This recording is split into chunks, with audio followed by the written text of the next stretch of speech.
लोणावळ्यामध्ये आहे एक हॉन्टेड विला, जिकडे रात्रीच नाही तर दिवसाही लोक पॅरानॉर्मल ॲक्टिव्हिटीजचा अनुभव होण्याचा दावा करतात। यासोबतच एक रोल्स रॉयस कार या विलामध्ये आहे, जिला शापित समजलं जातं।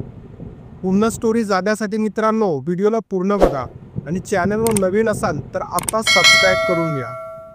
आयशा विला खरं बघायला तर खंडाळ्यामध्ये आहे, पण लोणावळ्याचा सर्वात हॉन्टेड विला म्हणून ओळखला जातो। अनेक व्लॉगर आणि पॅरानॉर्मल रिसर्चर्स या विलाला व्हिजिट करत असतात। या विलामध्ये एक रोल्स रॉयस कारसुद्धा आहे, जी दशकांपासून तिकडेच धूळ खात उभी आहे। ही कार बॉलिवूडच्या लकीर मूव्हीच्या एका सीनमध्ये सुद्धा तुम्हाला दिसेल, जिकडे सुनील शेट्टी त्या कारच्या जवळ उभा आहे। हा सीन आयशा विलामधलाच आहे। या विलाची आपली एक भयानक कहाणी आहे। ती अशी की खूप वर्षांपूर्वी जवळपास 70च्या दशकादरम्यान एक श्रीमंत ख्रिश्चन फॅमिली इकडे राहत होती, ज्यांचा बिझनेस भारतातच नाही तर विदेशापर्यंत पसरलेला होता। पण त्या फॅमिलीने डिसाईड केले की धावपळीच्या जीवनापेक्षा लांब एका शांत जागी घर घेऊन राहावे।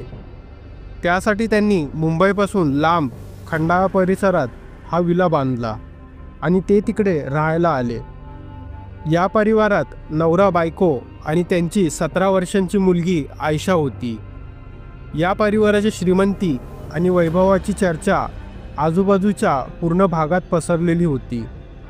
त्यातच आयशाच्या वडिलांनी त्यावेळेसची सर्वात महागडी कार रोल्स रॉयस घरात आणून लावली। त्यामुळे शेजाऱ्यांना त्यांच्याशी ईर्ष्येची भावना अजून वाढली। तो काळ असा होता जेव्हा सायकल चालवणारा माणूस हा श्रीमंत समजला जात होता। त्यावेळेस जगातील सर्वात महागडी कार विकत घेणे हे स्वप्नच होते। या सर्व गोष्टी आणि ईर्ष्येमुळे परिसरातील लोक आयशा आणि तिच्या परिवारासोबत संबंध ठेवत नव्हते, तर आयशासोबत शेजारचे मुलं-मुली खेळत तर काय बोलतसुद्धा नसायचे। त्यामुळे आयशा नेहमी एकटी असायची आणि तिच्यासोबत तिची ती रोल्स रॉयस कार, ज्यामधून तिला फिरायला खूप आवडायचं। कोणाशी काही बोलचाल नसतानाही सर्व व्यवस्थित चाललं होतं आणि आयशाची फॅमिलीही हसत खेळत जीवन जगत होती। पण लोकांच्या लागलेल्या काळ्या नजरेने हे बघणे जमलं नाही। शेवटी एका काळ्या रात्री असं काही घडलं जे आयशा आणि तिच्या फॅमिलीने कधी विचारही केला नसेल। आयशाच्या घरच्यांनी कोणताही सुरक्षा रक्षक किंवा कसलाही सुरक्षा बंदोबस्त केलेला नव्हता। त्यामुळे एका रात्री नेहमीप्रमाणे आयशाचे वडील आणि तिची आई हॉलमध्ये बसून जेवण करत होते आणि आयशा आपल्या बेडरूममध्ये होती।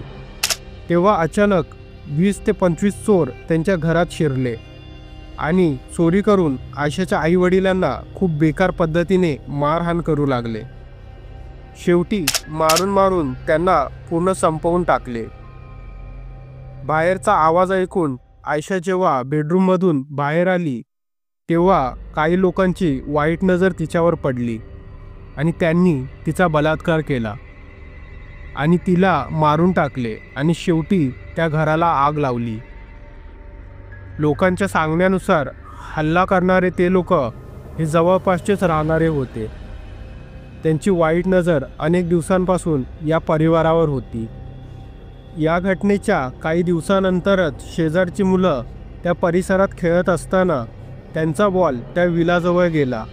तेव्हा त्यांच्यातला एक मुलगा बॉल आणण्यासाठी त्या विलाजवळ गेला असता त्यावेळेस आयशाही तिच्या रोल्स रॉयस कारजवळ त्याला उभी दिसली। त्यामुळे तो मुलगा जोरजोरात ओरडू लागला की आयशा जिवंत आहे। हे ऐकून सर्व लोक जमा झाले की एक मेलेली मुलगी परत कशी जिवंत झाली। तर जेव्हा लोकांनी बघितलं तेव्हा आयशा खरोखर त्यांना त्या कारजवळ उभी दिसली, पण जवळ जाताच ती नाहीशी झाली।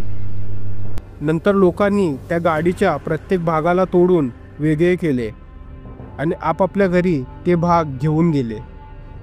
पण आश्चर्याची गोष्ट म्हणजे दुसऱ्या दिवशी ती कार जशीच्या तशी त्या विलामध्ये उभी होती आणि सर्व नेलेले पार्ट्सही घरातून गायब होते।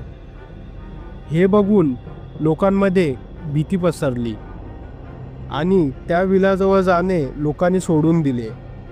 पण एके दिवशी अभिषेक, जो त्याच्या मामाच्या घरी राहायला आला होता आणि त्याच्या मामाचं घर आयशा विलाच्या जवळपासच होतं, त्याने या विलामध्ये जायचे ठरवले.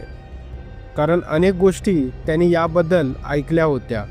त्याच्यासोबतच्या भावंडांनी नकार दिल्यावरही तो त्या विलामध्ये गेला आणि तिकडे त्याला आयशाची आत्मा चालताना दिसली. हे बघून तो तसाच घरी पळत आला आणि 2 ते 3 दिवस त्याचा ताप उतरलाच नाही. तेवढंच नाही तर त्याच्या स्वप्नात एका मुलीची आत्मा येऊन त्या विलामध्ये परत येऊ नकोस अशी वॉर्निंग देत असल्याचं त्याने सांगितलं.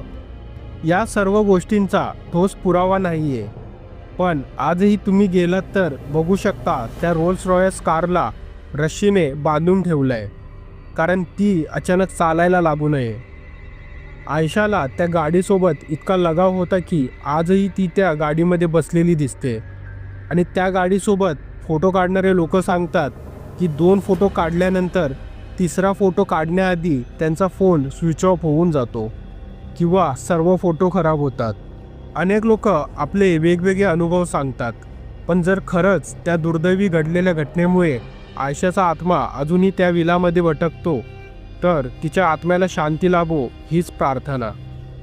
आणि मित्रांनो, व्हिडिओ आवडला असेल तर व्हिडिओला लाईक आणि शेअर करायला विसरू नका. आणि असंच प्रेम आणि सपोर्ट तुम्ही पुढच्या व्हिडिओजनाही देत राहा. मी शैलेश, भेटतो तुम्हाला नेक्स्ट व्हिडिओमध्ये एका नवीन विषयासोबत.